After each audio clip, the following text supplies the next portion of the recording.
السلام عليكم. النهارده هنعمل الكفته الجميله دي من الالف للياء. الكفته دي كفته بانيه. عندي نص كيلو لحمه مفرومه، معلقه مستردة، ملح، فلفل، بصل، شبت وبقدونس، رغيف فينو مضروب في الكبه، نص معلقه بيكنج باودر. هبتدي عندي هنا احط معلقه ملح، معلقه كده ونص ملح. خلاص ابتدي احط فلفل اسود، معلقه فلفل اسود، معلقه المستردة اللي انا عاملاها. الوصفه دي يا جماعه في المستردة لازم تتحط عشان زفاره اللحمه. عندي شبت وبقدونس مفرومين، عندي رغيف الفينو هاخد منه كده اهو. العيش ده بيحلي الكفته جدا. عندي بصله كبيره او بصلتين متوسطين. عندي طبعا البيض انا خفقاه ومعاه بقسماط ومعاه معلقه دقيق في البقسماط. يلا نبتدي بقى مع بعض. البيكنج باودر انا بحطه ليه؟ علشان الكفته وهي بتتقلي يعني ما تبقاش مكتومه، تبقى ايه، فيها هوا كده من جوه. الكفته البانيه دي انا بعملها دايما في شهر رمضان، بتبقى عندي في الفريزر. لو عندي عزومه بطلعها وبقليها على طول، يعني انا بجهزها وبعملها بالبيض والبقسماط وبحطها في علب بلاستيك واشيلها في الديب فريزر او في الفريزر. يعني دي بتبقى حلوه قوي قوي قوي قوي في العزومات. فيا ريت كل ست كده تعملها وتشيلها في الفريزر تبقى جاهزه عندها على طول. يعني مثلا في شهر رمضان اقدر احط طبق كفته بانيه مع ورق عنب مع سمبوسك مع شوربه، وهنا يبقى المنيو حلو جدا جدا جدا. ورق عنب، شوربه، كفته بانيه. وانا بفضل بصراحه في شهر رمضان شوربه الشعريه او شوربه لسان العصفور.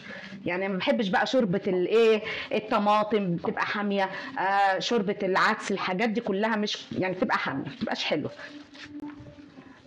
وهنا عجنت الكفته كويس. احنا طبعا هنظبط الملح، نظبط كده الملح زي ما احنا عايزين. خلاص انا كده عملتها. هوريكم بقى انا بعملها ازاي. تدي في ناس بيعملوها زي مثلا الهمبرجر كده، وفي ناس بيعملوها بالطريقه اللي انا بعملها دي اهي. انا هعمل الكميه كده وهرجع اوريكم ازاي انها يعني بعملها بالبيض والبقسماط.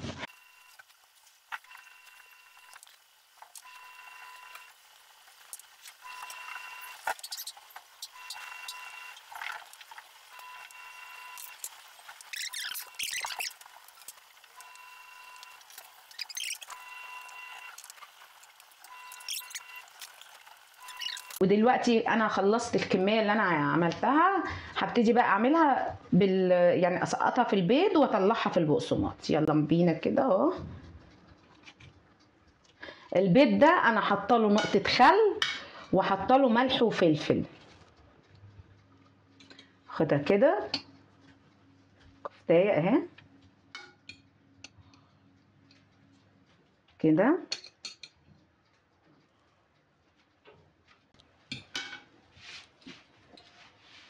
اهي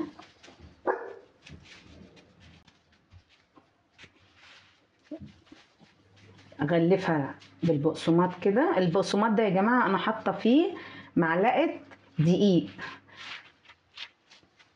اغلفها كده ونعمل برضو، اوريكم برضو اهو التاني.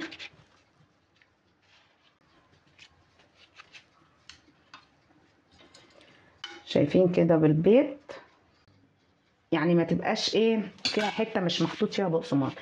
معلومه بقى عايزه اقولها لكم.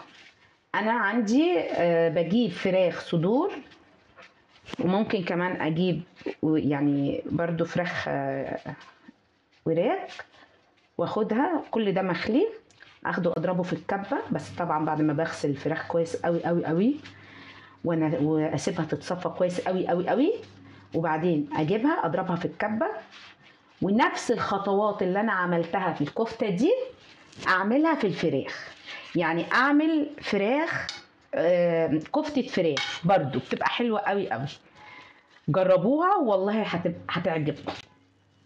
انتوا عارفين بقى ان شهر رمضان بيبقى احنا محتاجين كل يوم حاجة شكل، فممكن واحدة تروح رايحة جايبة بقى ايه الفراخ الجاهزة دي، برجر او اي حاجة. لا، انا اعملها للولد في البيت احسن وانضف.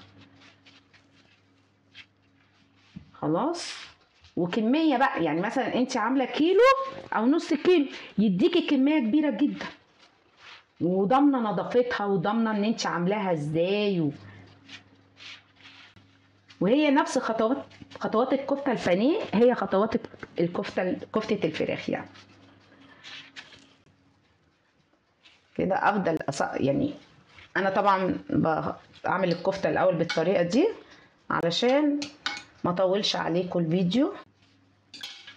دي انا بقى بعد ما بعملها كده، يعني لو عندي عزومة ممكن اعملها يوميها، بس الوقت فنعمل ايه، نعملها كده ونحطها في علب، نحطها في الديب فريزر، وقبل ما اقليها بساعة بطلعها من الديب فريزر، وبتبقى حاجة حلوة ونضيفة.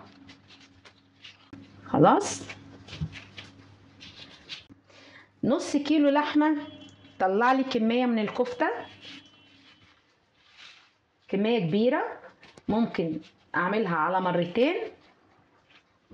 نص كيلو لحمة ممكن اعمله طبق كبير في عزومة جنب حاجات تانية، يعني ده يعني طبق هيبقى شيك جدا في سفرتي في رمضان. كل سنة وانتم طيبين. وبس كده الفيديو بتاعنا يكون خلص، ولو عجبكم ما تنسوش اللايك والشير، وتنزلوا تشتركوا في القناة. شكرا لكم.